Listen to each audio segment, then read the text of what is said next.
கண்ணா என் கூந்தலில் சூடும் பொன்பூக்களும் உன்னை உன்னை அழகா. கண்ணே உன் கைவளை போடும் சங்கீதங்கள் என்னை என்னை உடைக்க.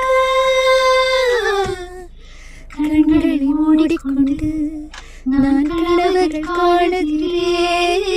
கண்களை திறந்து கொண்டு நான் காட்சிகள் காணுகிறேன்.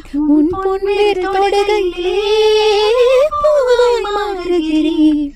பூமியில் நாம் வாழும் காலம் தோறும் உண்மையில் என் ஜீவன் உன்னை சேரும். அன்பே அன்பே நீ என் பிள்ளை, தெய்வம் மட்டும்